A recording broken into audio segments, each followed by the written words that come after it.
Hello, everyone, and welcome in. Today is the 11th episode of your Titans of Fantasy Football. We are your hosts, Garrett Daigle, Caleb Armstrong. Today we have another episode breaking down our divisions. Caleb's got a little extra spicy action to start us off with today. And today we're going to be going over the AFC South, another high-powered division, kind of a mixed bag of some untapped potential, it feels like. It's going to be an exciting one to jump into because there's a lot of question marks. Yeah, should be a fun one, guys. This is, we got the high-powered, I would say, kind of AFC North last week. There were some big guys, you can say, in fantasy, and then we got this one, and the South's a little different. We got some sleepers, we got some what-ifs, we got some question marks, but we also, got some studs, too. There's definitely some studs in here. Yeah. So it will be a fun one to cover. Probably has this. If you guys don't know, the AFC South is Tennessee Titans, Indianapolis Colts, Jacksonville Jaguars, and Houston Texans. So two teams that are likely to be bottom feeders again this year, according to preseason rankings, and the Jaguars and Texans. But hey, there's still value there, so we'll cover that in this episode. Yeah. Garrett, I got something for you. You kind of quiz me here and there. This one's going to be a little start off here, and so it's going to be guys, or this or that guy who you think has better league-winning potential. All right. That's been a big buzz in fantasy world right now is league-winning potential. Yeah. Guys that you can get that aren't like top dogs who are league winners. All right. So, first one, and this one is a little bit affected by some news today, actually. I made this early this morning, and lo and behold, halfway through the day, we get a little bit more news about one of these guys. But I'll still keep it in here. Would you rather have Breece Hall or Travis Etienne this year? Who's your league-winning? This is such a tale of two teams because I like both of these guys. And I feel like I know you did. Oh, yeah. But I also like how they're both like, we don't know yet. So in the news Caleb's referring to is James Robinson did not open camp on the PUP, which has been very surprising. We fully expected with his late season Achilles tear to, open up on the PUP, probably miss a few games. I personally still feel like there's a really good chance that he misses a chunk of the start of the season. And even if he does come back, he won't be ready to go right away. That being said, Etienne was a first-round pick last year, came into the league, got drafted to the same team as his college quarterback, who went first overall, Trevor Lawrence. And Breece Hall was the first running back taken in the second round this year. Went to the Jets. I like both of their situations this year. I feel like Etienne could be more of a like Christian McCaffrey, Austin Eckler light type of guy. A little bit more of a pass-catching back, less of your traditional runner. He might never carry the ball more than 200 times in a season, which is a lot more like Austin Eckler. I feel like Breece Hall, though, is built to be a little bit more of your do-it-all kind of back, guy who can, run and catch. Their situations are just very interesting because they're both in like kind of crappy offenses that stunk last year. I think I would lean Breece Hall in terms of league-winning potential for the fact that you could see him potentially take over that backfield, be the guy who carries the ball 250, 300 times, and gets you 60 catches. He could be that guy. Whereas Etienne, I think they, especially with Robinson coming back, which we don't know how back he will be, but that backfield is a little bit more split. So even if he does turn into a guy who's a little bit Alvin Kamara, Austin Eckler, like those guys, I don't think he ends up being quite the impact guy for fantasy as Hall could be. No, I would agree with you there.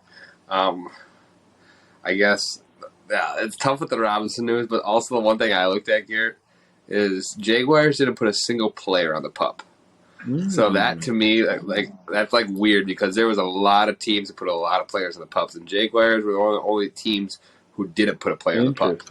So that's kind of something to look at, too. And they said James Robinson, they're not going to rush him back. But I did see a video. He was running on the sideline. So, to run with that Achilles injury, 8 months ago is pretty significant, like, to show how much he's coming back. But all right, we'll move on to the next one here. This is the rookie wide receiver one. So, all right.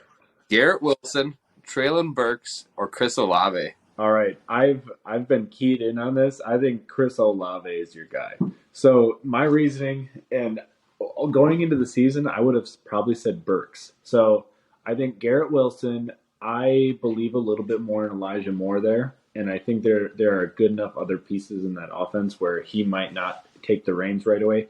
Treylin Burks was stepping into an opportunity where he could have jumped into A.J. Brown's role. In terms of like the wide receiver one there is wide open. Robert Woods is there. But now you're getting all this news about, the uncertainty of his availability in camp, and he just leaves too many question marks right now. Chris Olave, at the start, I was like, man, this offense is kind of too it's juiced up with kind of similar guys. So Michael Thomas in a position where, he's been out the last 2 years, but the year before that he was, league winner. But now he still isn't fully recovered, and we're hearing different wishy-washy things back and forth about his injury. Jarvis Landry, the last few seasons, he's made plays, but he's never been the guy who really takes over an offense and leads them. Chris Olave, the Saints go and they grab him early. They trade a bunch of draft picks to go and grab him. And I think Jameis Winston, being at the helm, could get you good enough passing volume where if Michael Thomas doesn't start the season off on the right foot, Chris Olave could open up and have a really good opportunity for targets and be a better league winner and have better league winning upside. So that's funny. I honestly, when I said this one, I was like, he's not going to Olave. I actually had like Olave as my third because I was like, I think both of them have a higher chance of being wide receiver twos. Or Olave's got two veterans that if Michael Thomas is healthy, that he's going to have to go fast. And I think a lot of that is my perspective is Michael Thomas. I'm not convinced that he's going to be ready to go. It's questionable right now. He's ready to go, and then we'll see how he plays. He hasn't played in 2 years, so they're like not much in the past 2 years. All right, so these guys now are in the cheap wide receiver one category. Darnell Mooney or Rashad Bateman? Okay, I love this one because earlier I was actually checking out Darnell Mooney's stats from last season, and he was towards the top of the league in total targets last year. And what he did with those targets was pretty inefficient. So he had 140 targets, which is, usually top 15, top 10 in the league target-wise, and he only turned that into 81 catches, so he left, a good chunk of those on the board. Man, it's tough when you see that, he has 60 missed balls and 80 balls that he actually got, which, some of that might be due to him. Some of that might be due to different quarterbacks coming into play, shorter off seasons last year. And, going into the year, we didn't know who the Bears quarterback was. But Mooney, you have a full off season. He's shown that, he's getting these targets for a reason.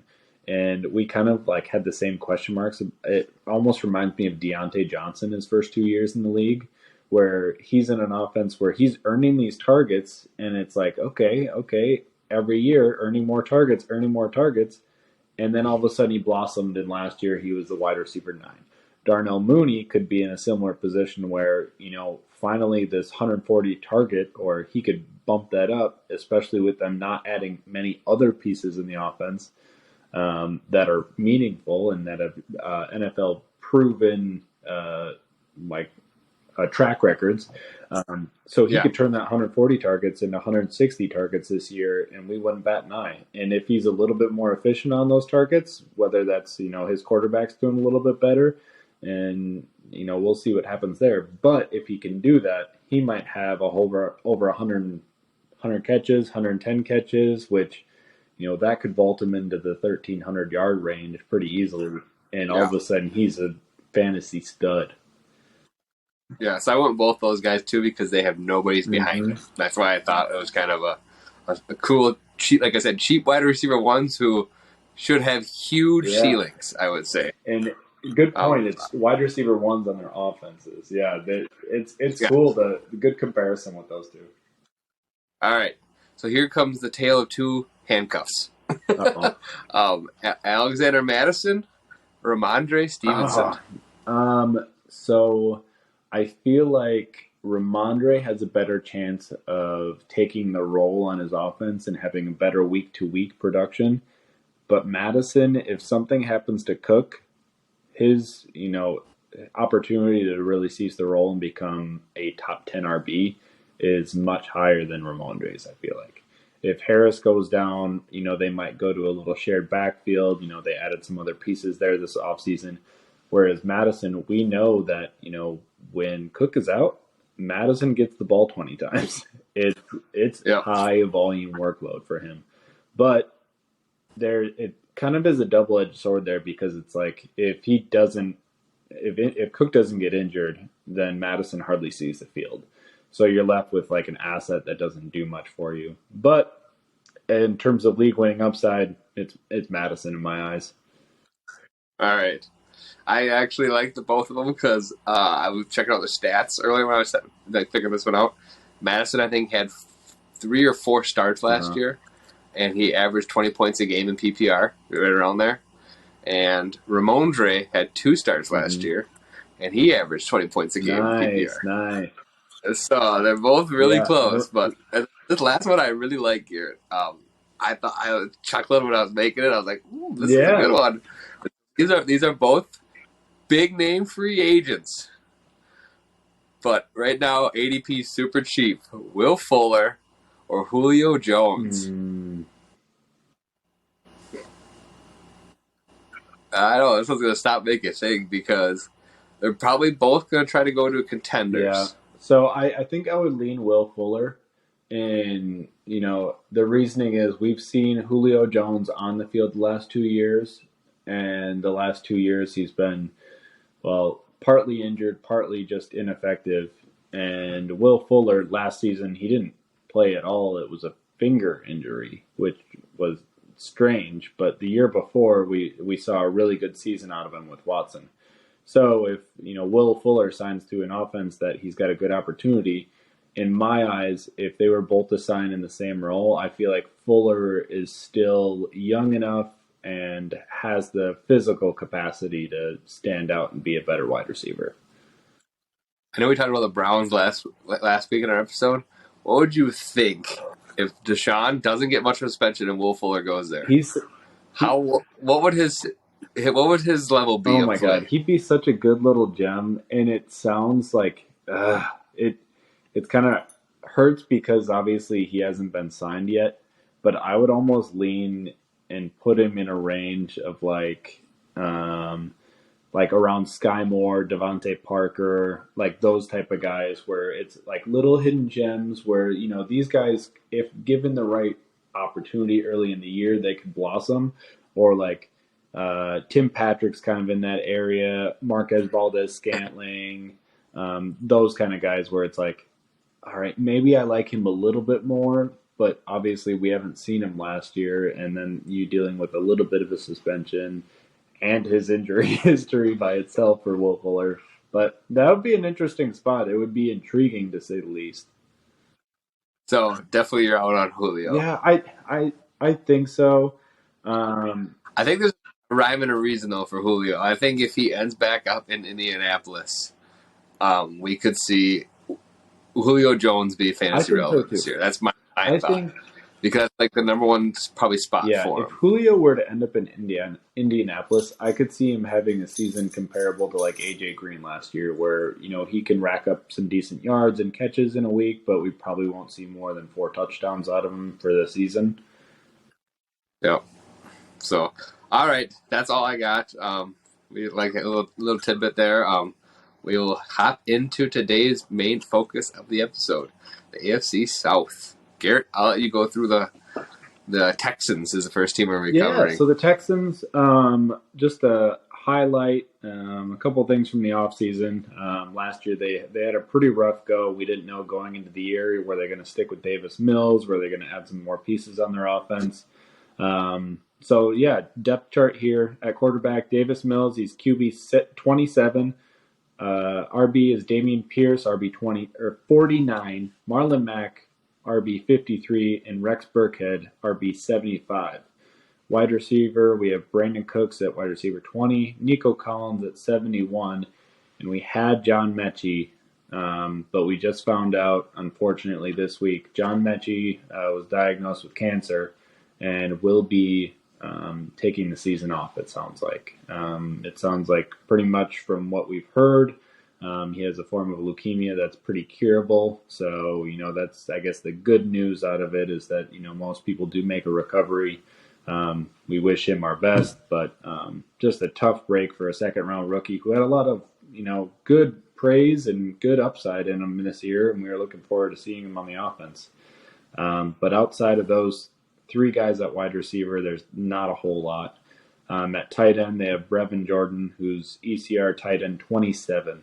And we've mentioned this in our last few episodes, but again, we're listing off our expert consensus rankings, which are on Fantasy Pros. It's just a big conglomeration of all the fantasy experts and what their rankings are for each of these players and their positions.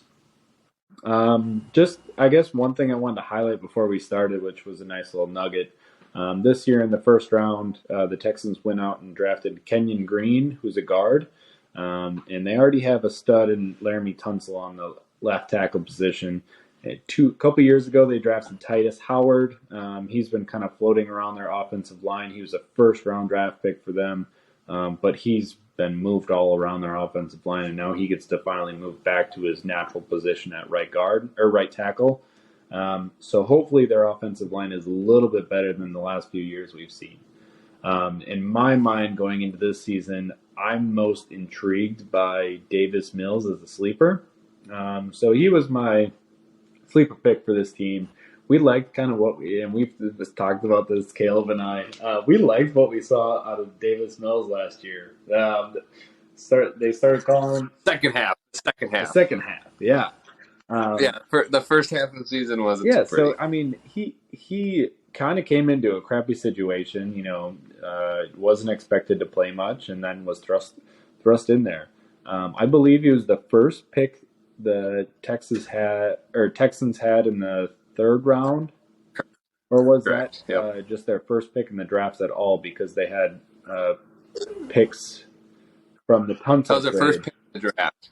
Yeah, so the Tunsil trade took away picks for them from the year prior. So he was their first pick in the draft that year. So Mills comes in, and he had some good flashes. Some notable games against New England and Tennessee, who were both really formidable teams in the AFC last year. In those two games versus them, he had 300 yards and 3 touchdowns. Big games against some of the top seed dogs out there. But he had some struggles along the way. I think this year he's getting drafted at QB 27, or an expert consensus ranking. That's where he's at, is 27. So with that being said, I think there's a good chance that we see him just be the garbage time man.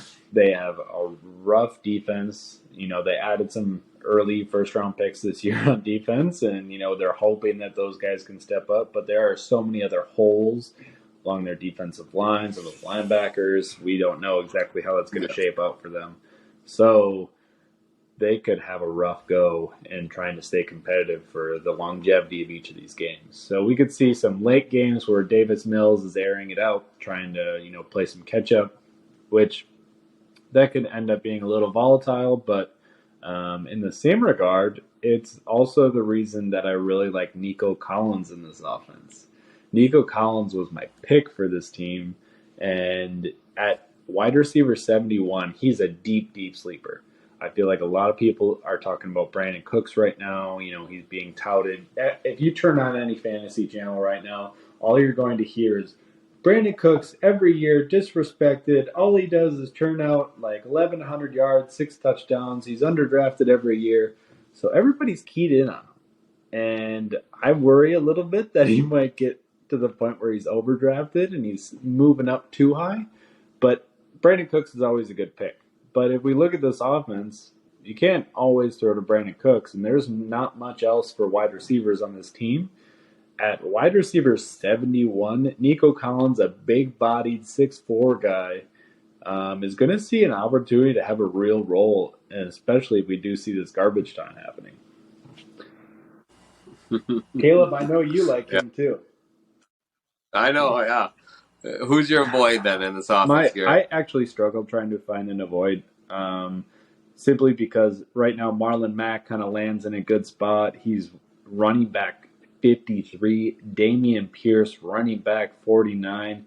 Those guys are, getting drafted for kibbles, and they have an opportunity to both be starters. Even if you draft one of those guys and they don't work out, it's fine. I have Brex Burkhead as my avoid, but at 31 years of age last year, he had a career year with the Texans. Cricket. Yep. So, we saw a couple, what we thought were formidable seasons with New England. Last year, he gets a little bit more of an opportunity. He has an explosion game where he gets 20-some carries and 150-some yards, 2 touchdowns.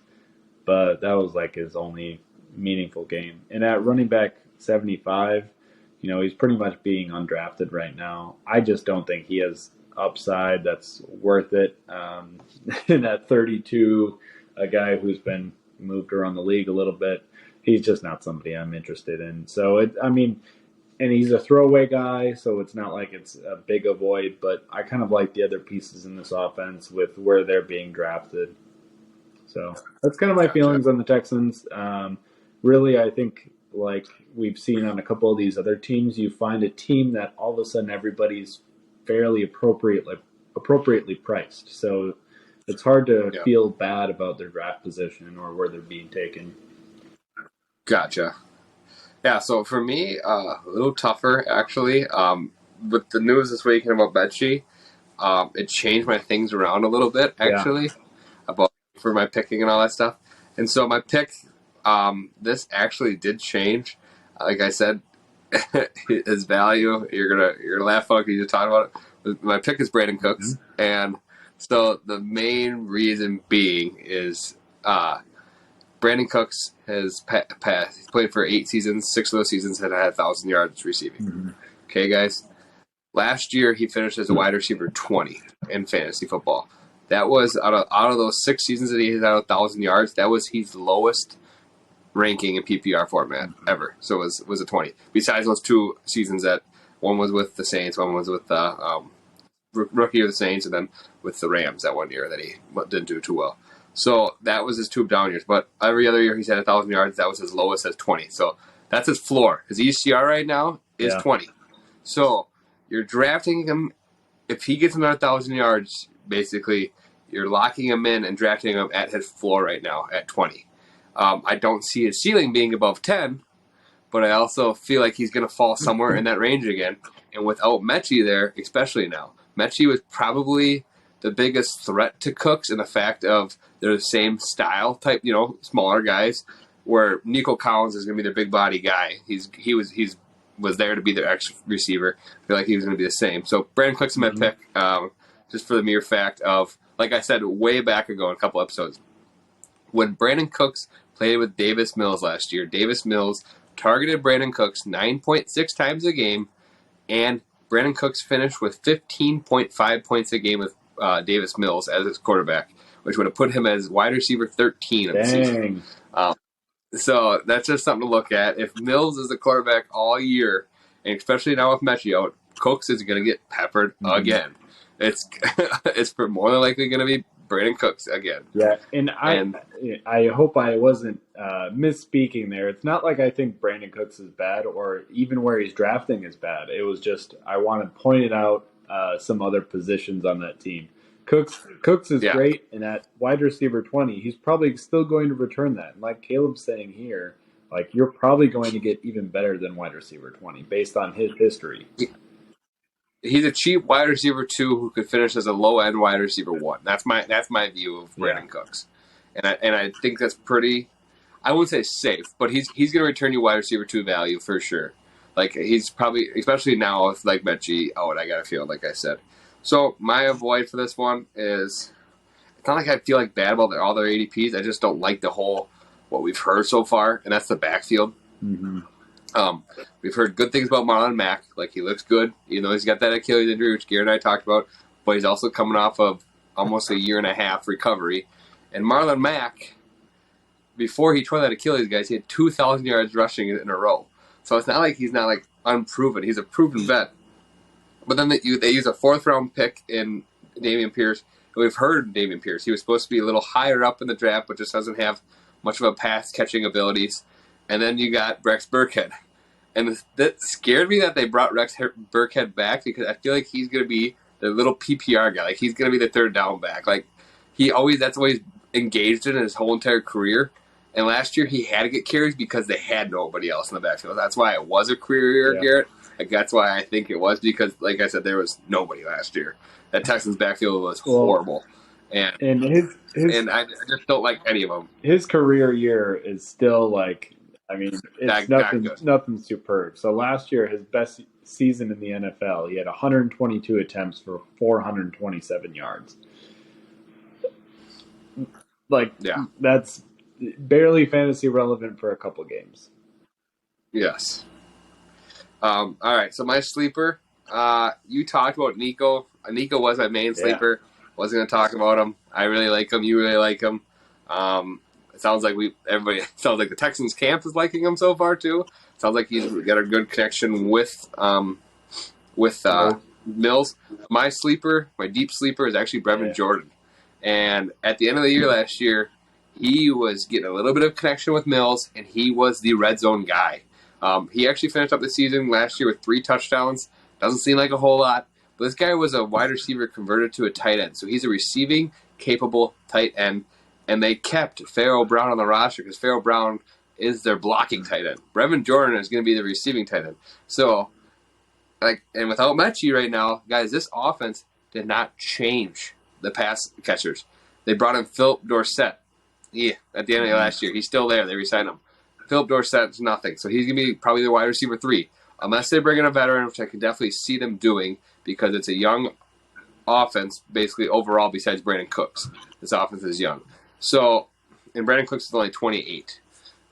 So right now, the top 3 guys from last year are back. The top 3 from last year were Brandon Cooks, Nico Collins, and Chris Conley, actually. He's the other returner, too. And he's going to be, but that's just not a veteran guy that's going to be in the offense. I don't think Chris Conley's going to be much for fantasy relevance. But I'm just saying, Brevin Jordan knows that offense, and now they got rid of Geno Atkins, or what was that, Atkins? Can't think of his first name. What was it? Shoot, we just talked about him the other day, too. But anyways, they got rid of their tight end, and Brevin Jordan steps into the tight end 1 role, guys. He's going to be the tight end 1 in this offense. He's cheap right now, and he could be PPR relevant, in my opinion. All right.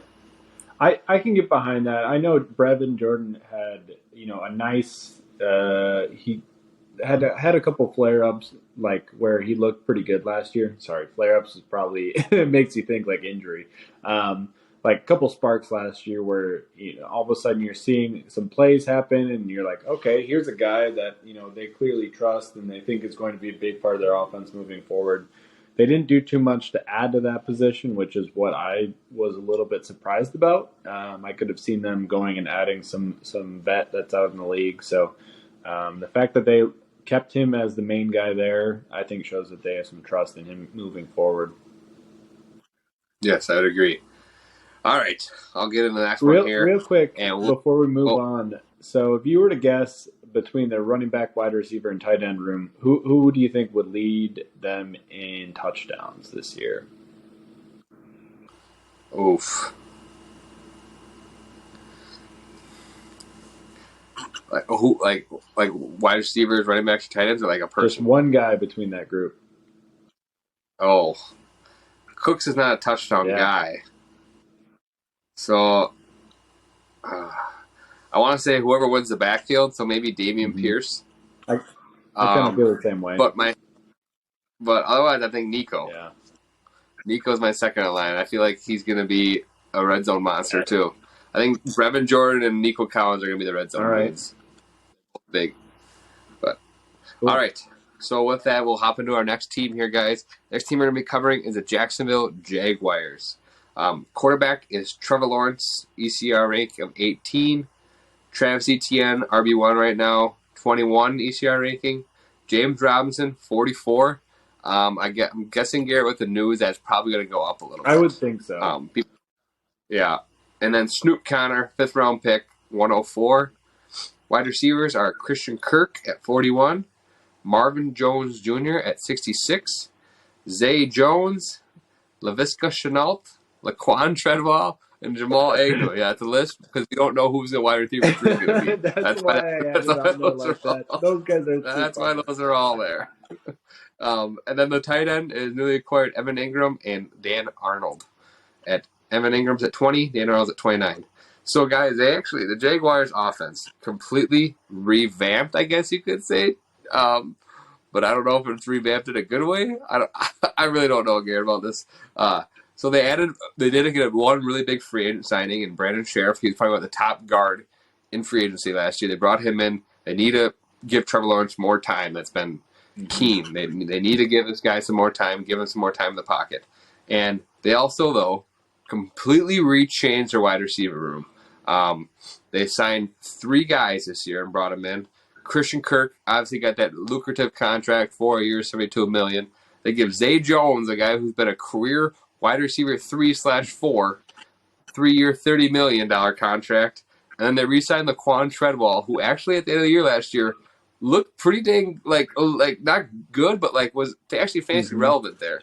He had a pretty good connection with Lawrence, but might have been just because there was so many injuries last year. That's why he got a chance. But every time he would make a play and you'd see him on a highlight reel, it was like, wait, that Treadwell?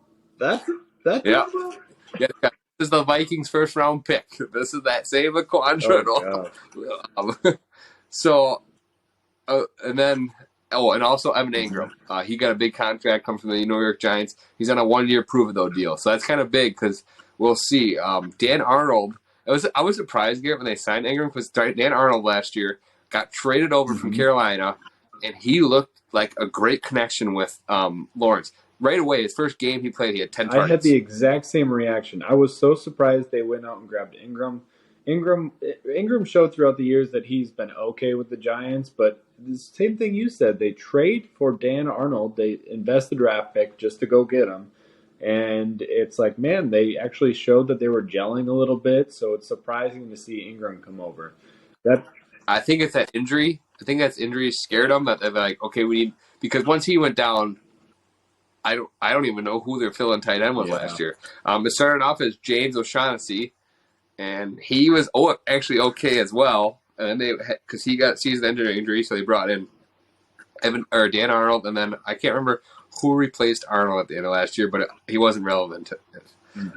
That's what we're saying.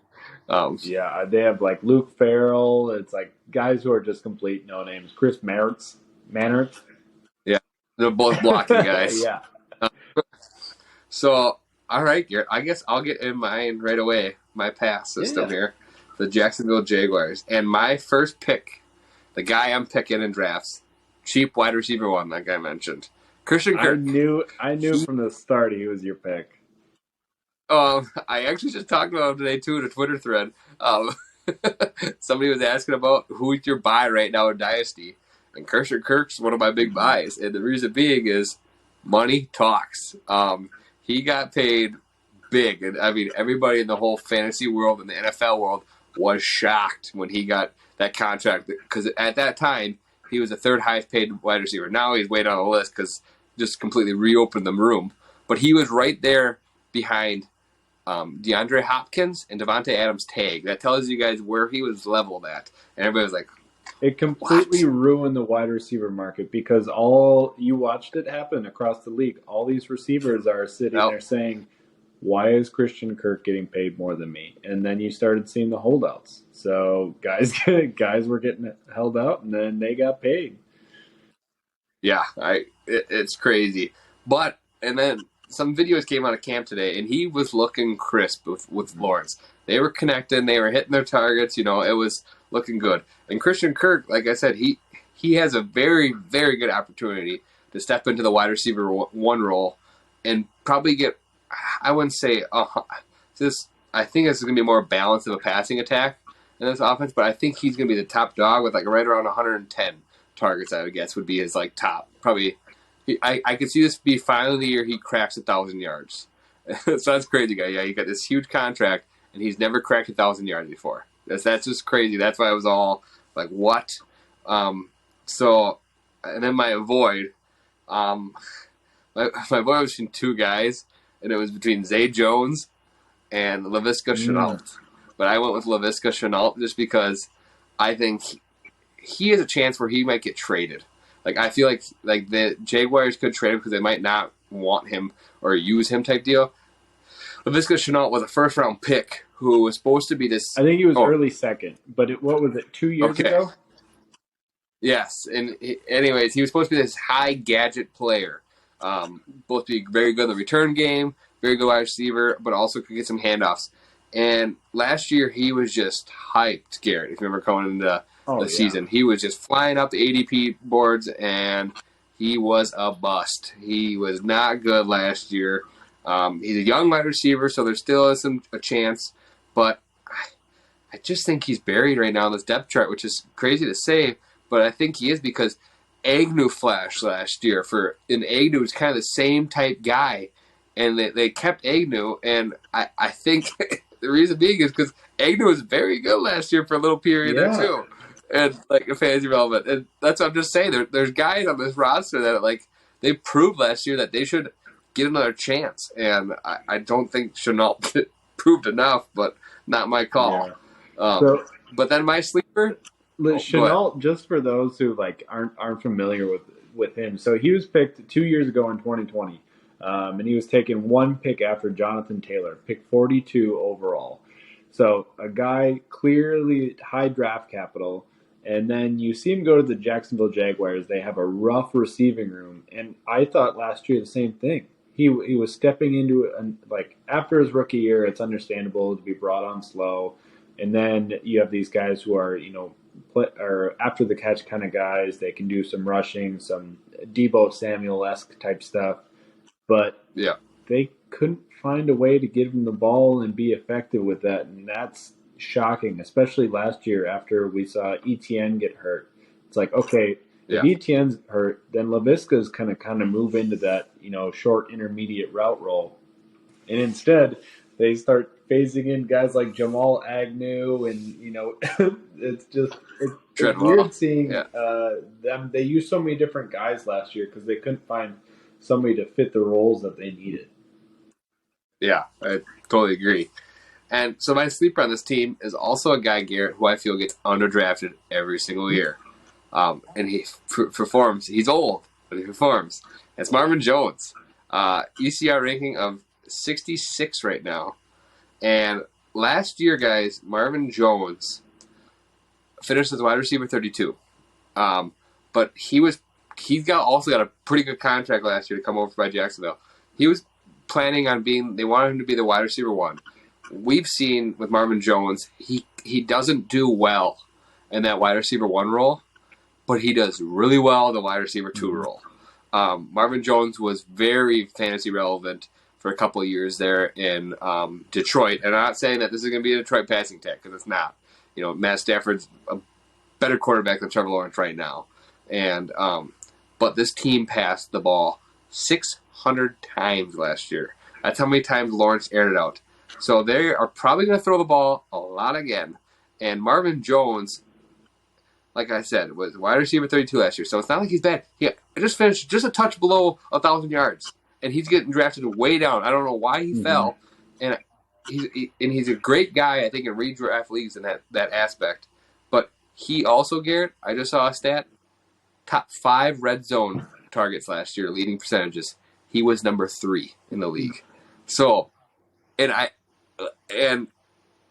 all these guys that they added aren't red zone threats besides Evan Ingram. Evan Ingram might steal a couple touchdowns here and there and stuff, but he's probably going to be one of the primary red zone threats again. Like I said, with Christian Kirk more than likely going to get the wide receiver one role and draw that top corner, I think it's going to excel for Marvin Jones to be relevant again. He's going to be probably right around where he finished last year. Well, that's not bad for a guy you're getting in the late rounds. Marvin Jones has 4 seasons with 9 or more touchdowns under his belt, and 2 of them came the 2 seasons before he came to Jacksonville. So like he's definitely a guy who he is a red zone threat, and if there aren't other players stepping into that role, Christian Kirk hasn't been in that role before, so it's like, all right, if they do get into the red zone a little bit more with Doug Peterson as the coach and they improve, is Marvin Jones going to step in and be that guy who can get you 7-8 touchdowns on the season? If he does,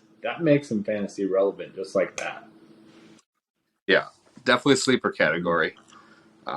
So, Garrett, I will let you do your guys now. So I'm going to kind of pivot. We talked a little bit about James Robinson. He's coming in, and we just heard some potentially good news that he's not on the PUP. I'm still hesitant to draft him. We watched Cam Akers come back a little early last year off the Achilles, and he was pretty ineffective down the playoff stretch.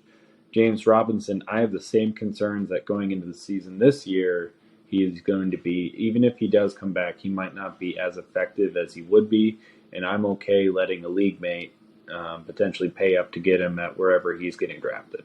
Right now he's at running back 44. Like Caleb said, with the news we just got this week, we could see him climb further and further up draft boards. In the same vein, I like ETN this year. He's going pretty high up draft boards now, which initially I started getting a little worried about because, obviously we didn't get to see him on the field last year. So the fact that we have a second-year running back who, really hasn't seen the field, but he was drafted right after Najee Harris last year. So going into the draft, we didn't know exactly who's going to be first or second.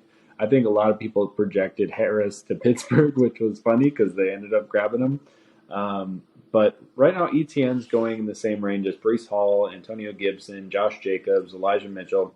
So guys who've been there and they've done it.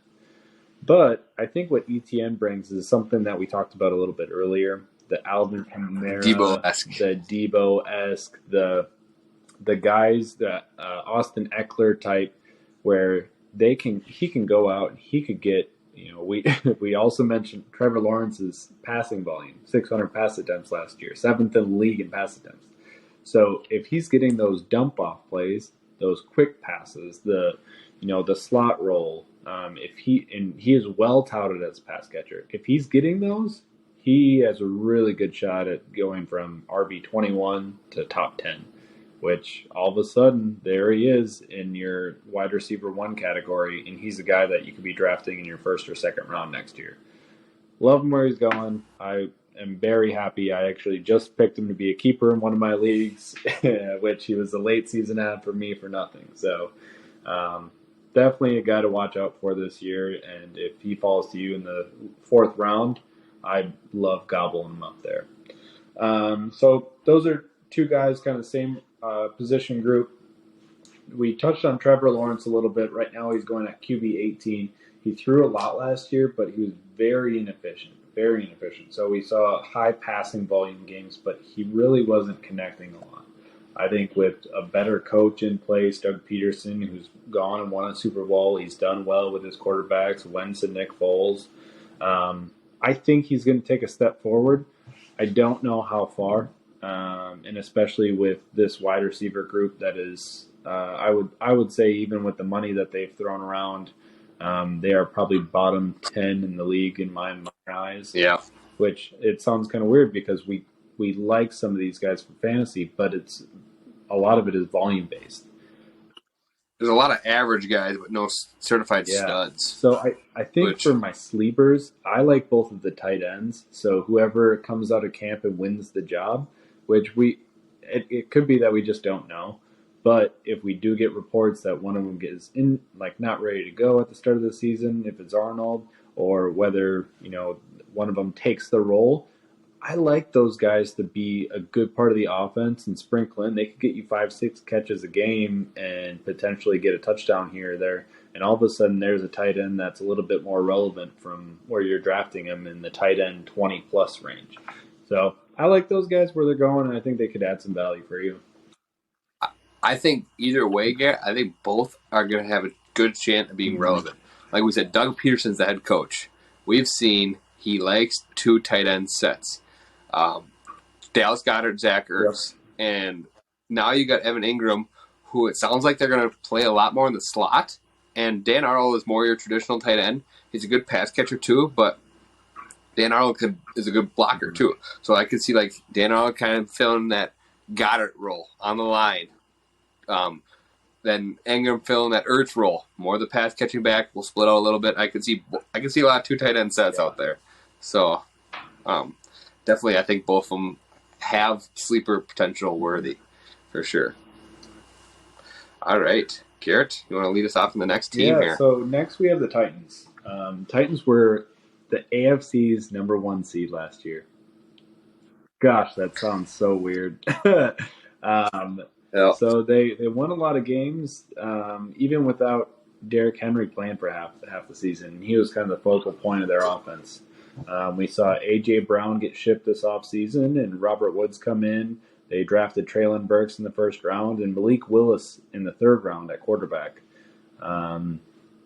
So, a lot of new additions on this offense, and we'll cover them here. But quarterback, they have ECR 21, Ryan Tannehill, and then at 41, Malik Willis. Malik Willis is a rushing quarterback, so if something does happen to Tannehill, good opportunity there. Running back, they have the King, Derrick Henry. He's at ECR running back 4. And then Hassan Haskins, who they drafted in the 4th round at running back 83, way down. Wide receiver, they have Robert Woods at wide receiver 43, Treylin Burks at 45, and Nick Westbrook Akeem at 119 for wide receivers. And then at tight end, they have Austin Hooper at tight end 24.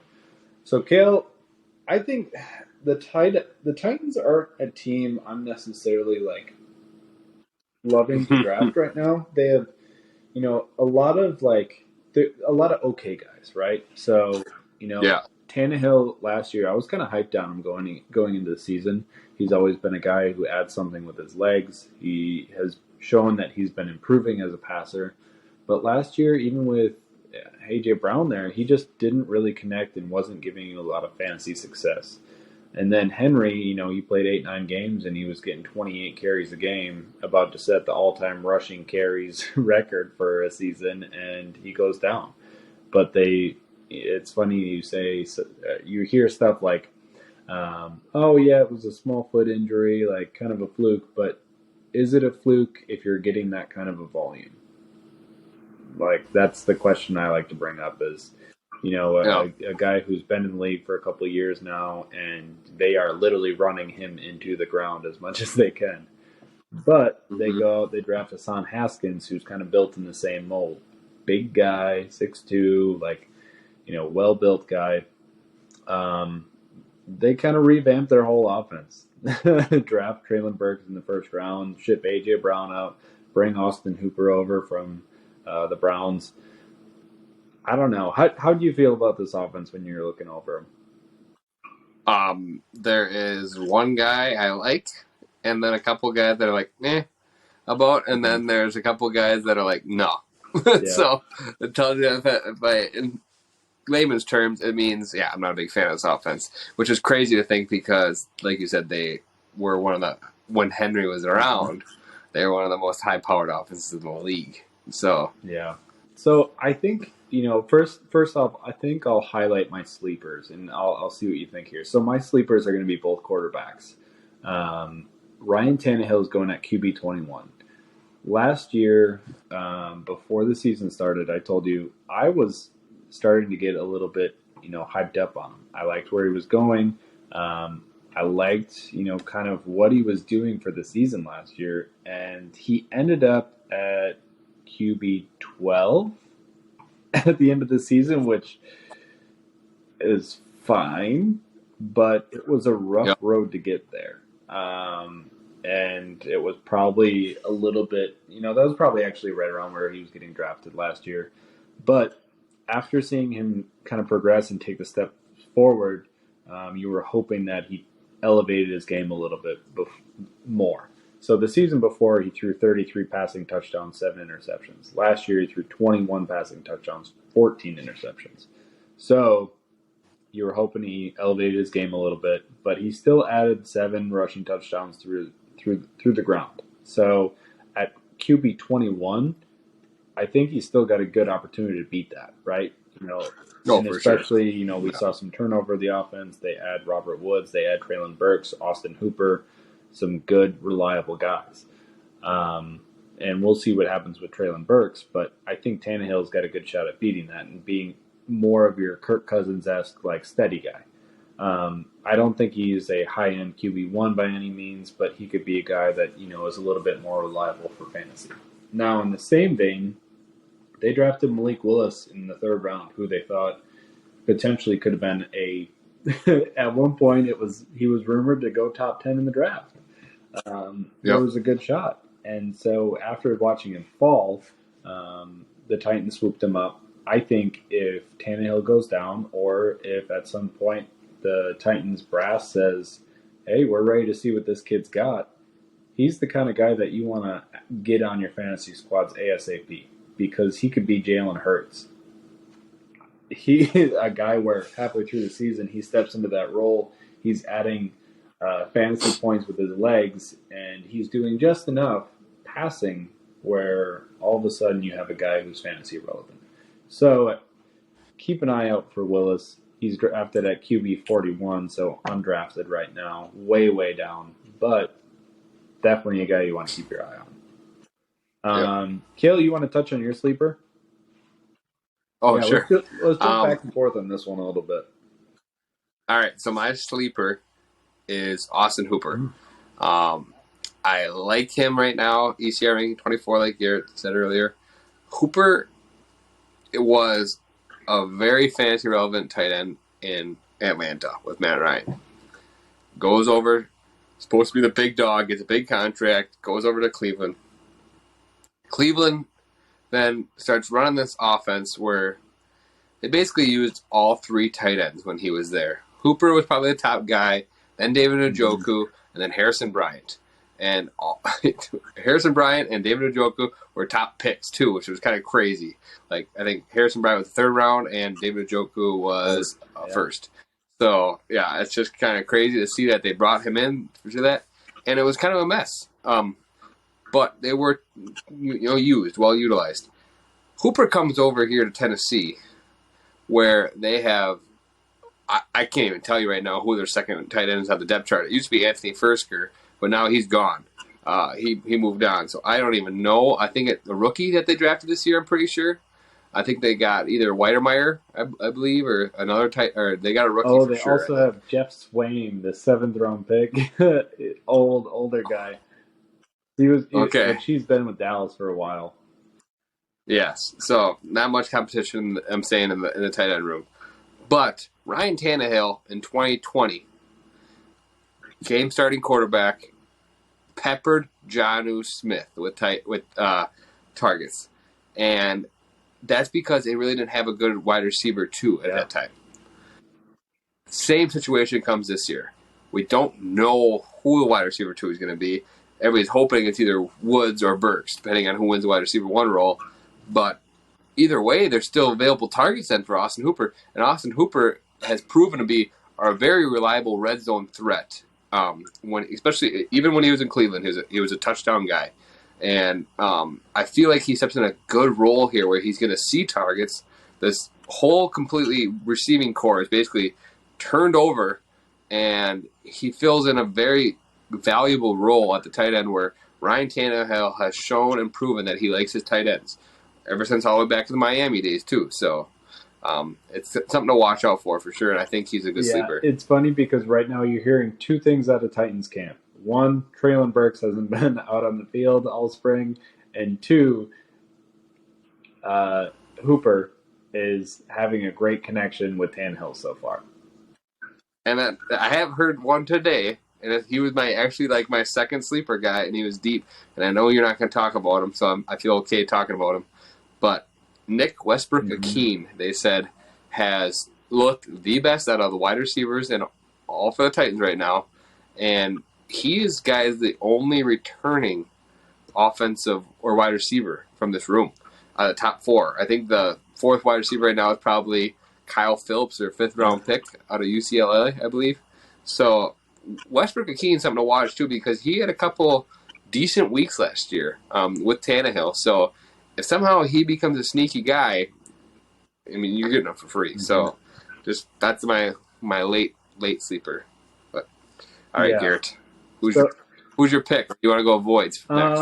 I'll go with my pick. I think I'm gonna lock down Derrick Henry, and obviously he's going 4th overall in drafts right now. He was having a colossal season last year, and I think looking at the other position or other players on this team, there's not a lot of guys who I feel like are locked in for, overperforming their ADP, or guys that I just really, really like. So Henry going at 4, you're getting a guy that there is some risk built in with his age and his workload, but his workload is the biggest in the league. So the upside is league winner. So at 4, there are other guys going around there that you might be able to make arguments for, but 8 weeks into the year last year, you were sitting there banging your head against the wall saying, why didn't I draft Derrick Henry? Yeah. I'm on the same board. He's my pick as well. Derrick Henry, yes, the foot injury. Yes, he's showed trend. If you look at his stats over the past 3 years, they've gone down a little bit in like his yards per carry and his broken tackle rate, which is very important to look at when you're looking at running backs too. But his workload is huge, like Garrett said, and I don't really see it changing. They brought in Hassan Haskins, and I don't know about you, Garrett. I won't get. I guess never mind. I won't cover Haskins yet. I'll avoid that right now. But yeah, Derrick Henry is my pick. Like you said, I mean, before he went out last year, it was just ridiculous what he was doing. He would have beat Jonathan Taylor for RB1 if he was healthy last year. Well, it's funny. And he got more involved in the passing game last year too. People don't realize that. And, he only played half the games in the season last year, and he was still 10th in total carries. Yep. Ended up with 900 yards rushing. It's like, you did that in 9 games or 8 games. That's colossal. Like, he would definitely finish with, pretty close to Jonathan Taylor's 1,800 yards, if not closer to his 2K that he had the year before. Yeah. All right, so I'm going to transition a little bit. My avoid in this offense, I'm going to go with Robert Woods. So I think that you can make arguments both ways on Woods. Right now, looking at the offense, you're saying Tannehill, decent passer. AJ Brown is gone. Julio Jones is gone. A lot of targets are available. Robert Woods is coming off a torn ACL, and I feel like we have a little bit of brain fog when it comes to him because he's been with a high-powered offense, high-passing offense over in LA with the Rams. But he only has 2 out of his 9 seasons in the league. Does he have 1,000 yards receiving? That's not great that's not great receiving performance. And with this offense, we know Tannehill's not the highest volume passer in the league, and we saw, not a lot of touchdowns last year. Woods has never been a huge touchdown guy. So it gets to a point where all of a sudden you're looking at Robert Woods and you're saying, oh, at wide receiver 43, isn't that good value? In my mind, I'm looking at him and I'm staring at the guys that are in the same range as him. So in the same area, you're seeing Drake London, wide receiver 1 in Atlanta. Christian Kirk, wide receiver 1 in Jacksonville, we just talked about. Allen Lazard, potentially wide receiver 1 in Green Bay.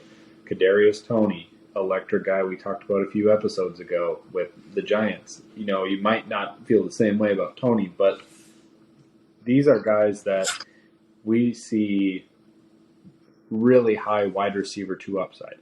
I know Robert Woods has finished as a wide receiver 2 before, but that's the ceiling when he was with an electric offense and he was being he was a focal point of what they were doing out there. He wasn't necessarily the number 1 guy, but he was a big point of what they wanted to do as an offensive identity. They wanted to get him the ball in space. They wanted to have him get a couple of rushing opportunities a game. And really get him involved in the offense. And now here, he's coming off a torn ACL, and he's older. So, right now he's 30 years old. He's not that big, 6 foot, 195. Like, it's not like he's ever been the fastest guy on the field. So we're going to see potentially some regression from him, kind of scaling back with age and now this injury. There's a lot of question marks. It's also struggling when you're looking at Treylin Burks, who hasn't been practicing a lot as a first rounder. If Burks is out, all of a sudden Woods is like, who they're going to throw the ball to. That's the trouble. Yeah. So I kind of agree with you a little bit, but also I feel like Woods holds value. Yes, you talked about how high-powered the offense it was, but he was also right there when Cooper Kupp's stats didn't really change when Robert Woods went down last year. They're pretty similar. And Robert Woods last year on a points per game finish would have finished as wide receiver 10 last year if he would have stayed healthy and kept that same pace up. I get, like you're saying, high-powered offense. OBJ proved that he was very good in that offense too when he came in.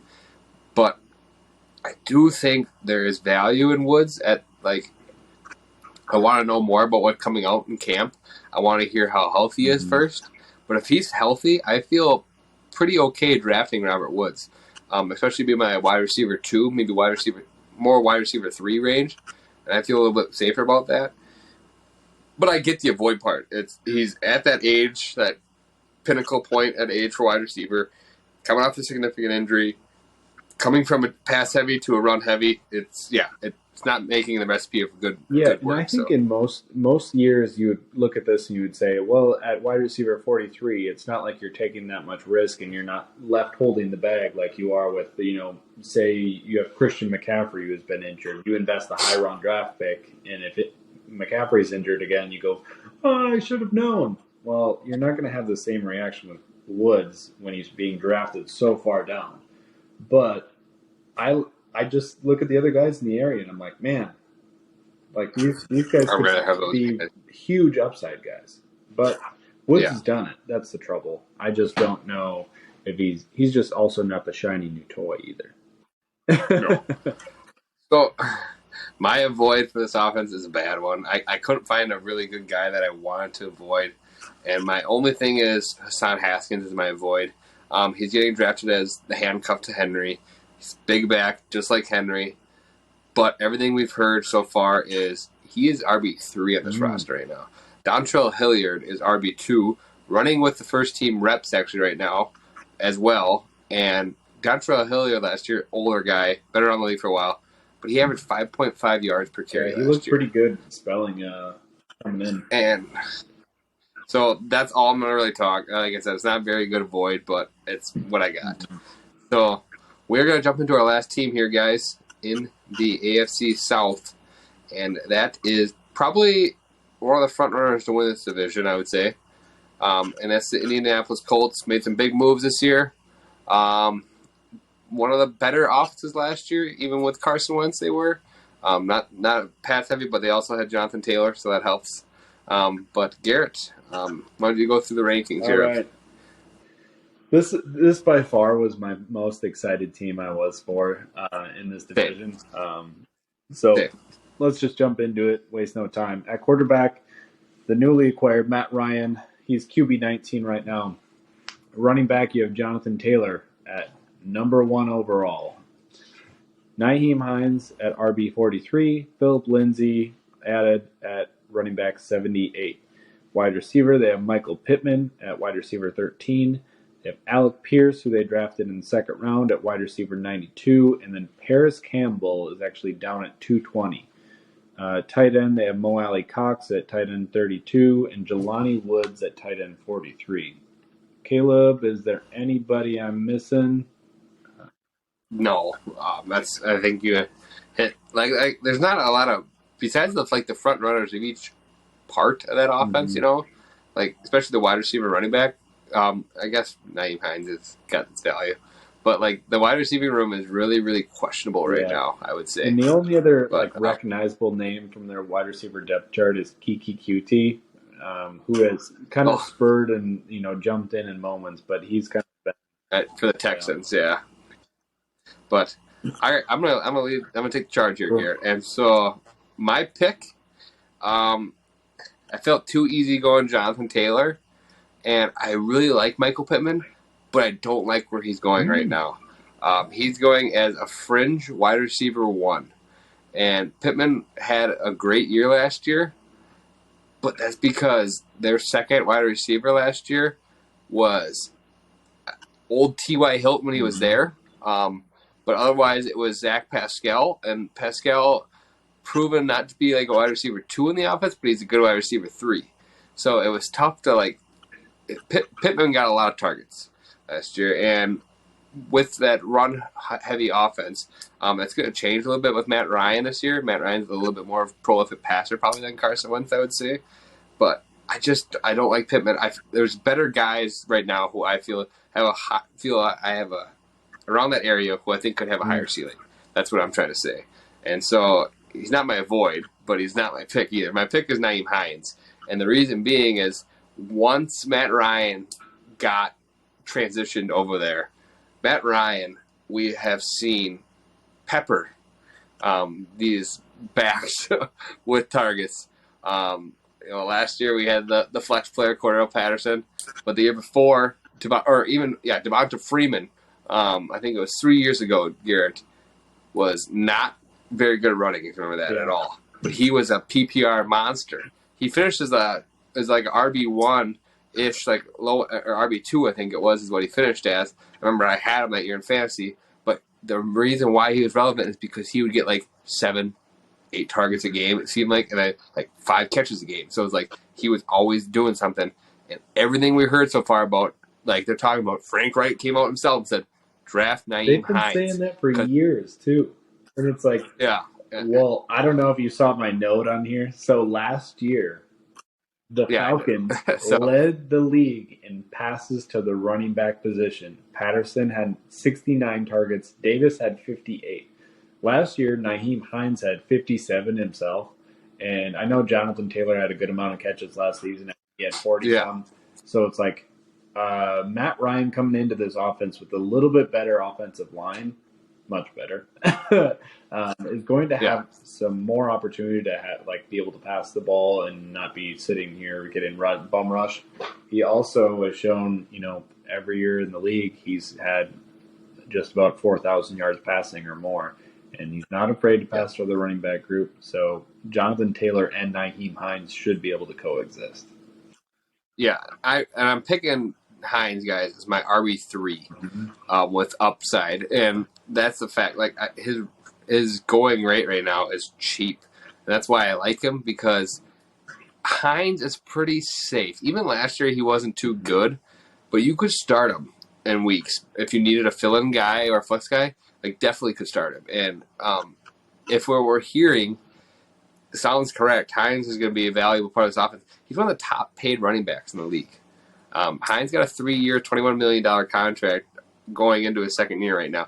And that was like crazy because like they had Jonathan Taylor, it was proven, but it's because it's a thunder and lightning combo. Hines doesn't get a whole lot of carries. He's, he gets a couple, but he's also got that breakaway electric speed. So he's my pick. Garrett, I'm going to jump over to your pick. Who are you? My pick, I'm so excited about this guy. I wanted the Packers to draft him so bad. It's Alec Pierce going at wide receiver 92. So, we already talked about Matt Ryan coming into this team. He's shown year in, year out. He's pretty much a lock for 4,000 yards passing. In all but 4 seasons, which he's been in the league for 14 years, his first 3, and then last year is when he missed getting that 4,000 yards. Last year he had 3,900, so just short. And they were kind of a colossal failure of an offense last year with some rough pieces. But right now it's Michael Pittman and nobody. Paris Campbell has only played 15 games in his 2 years, or in his 3 years that he's been in the league. So it's like, man, that's not a guy you really want to rely on in terms of expecting any type of passing volume. So if we, go and associate some yardage to the running backs, some yardage to Michael Pittman, there is still a huge chunk of this pie that's available. And Alec Pierce throwing at wide receiver 92 is crazy to me. He's 6'3", 211 pounds, ran a 4.41 40-yard dash, and he has a 40-inch vertical. And also, going into the draft, there's something called a relative athletic score. which kind of measures your height, weight, your athleticism, your jumps, your strength, speed, and it gives you a ultimate score. It's kind of a fun stat that people like to throw around pre-draft and before players get picked. But Alec Pierce was one of the most elite athletes going into the draft this year at a 9.83 relative athletic score. Calvin Johnson had a perfect 10. So at 9.83, you're getting a guy who is insanely athletic for his speed or for his size and weight. He's a big dude who can move. So there's this great piece of the pie available. Really, prolific offense. You're hoping for good passing volume. So Alec Pierce is a guy who I really think has a great shot at being an incredible sleeper on your team, who you could get with one of your last picks. He's my boy. Oh, get out of town! No way. I was hoping the Packers would draft him, but the reason of my void is we have not heard a peep out of them about Alec Pierce, and that kind of scares me. The only guy they keep talking about is who, Garrett?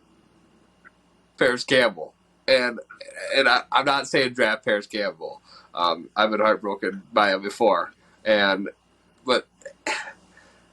That's the scary part is that even Frank Wright said when he's on the field, he's electric. He's good. Paris Campbell. But why are they talking about Alec Pierce? You use a pick on, a higher pick on Alec Pierce. Let's hear something about this guy. Is he going to be good? Is he going to start? I just haven't heard much. Yes, that was only really had mandatory mini camp and then some rookie camps. Now we're in training camp finally. So maybe we'll hear a little more. Maybe we'll get to hear how his connection with Matt Ryan. But right now, I'm just like, nah, I'm good. If I'm not hearing much about him, if they're not raving about the rookies, I don't know. That's what bothers me. And like you said, he's right. He's off the charts for his metrics. That's why it was crazy to see him. I really want him to go Packers because his metrics. It was just whoa. And I watched him last year, at Cincinnati, and he was really good with Desmond Ridder too. It's yep, this is the guy. Why aren't we hearing he's the guy? Let me know. I think we'll see more, especially now that camp's opening up here in August. Though it's going to be exciting to see what's happening with the Colts. But there's pie to go around. Yeah, I would agree. So my sleeper is Matt Ryan.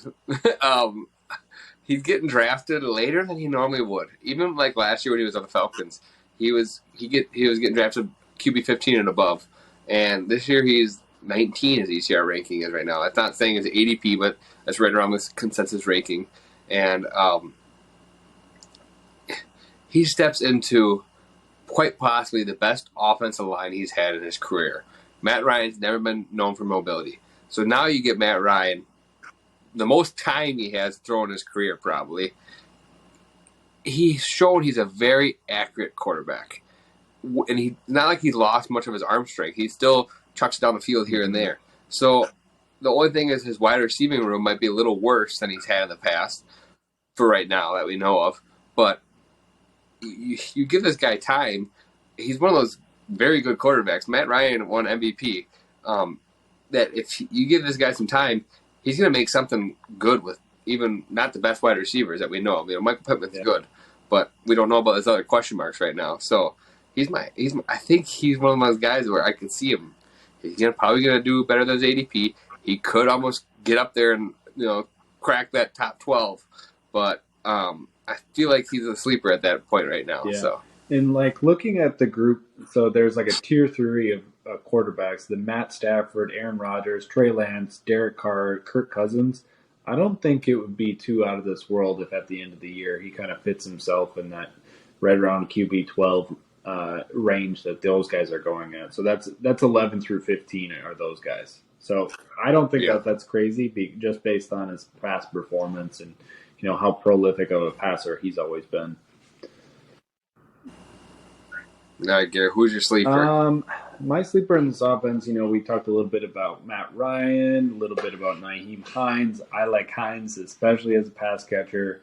But I'm going to touch on Mo Alley Cox a little bit here. So, we watched last year as Jonathan Taylor pretty much, dominated the red zone carries. Pretty much had 20 touchdowns on the year last year. That's a lot. And if they do it, I don't think it's necessarily like a statistical like guarantee that he does that again.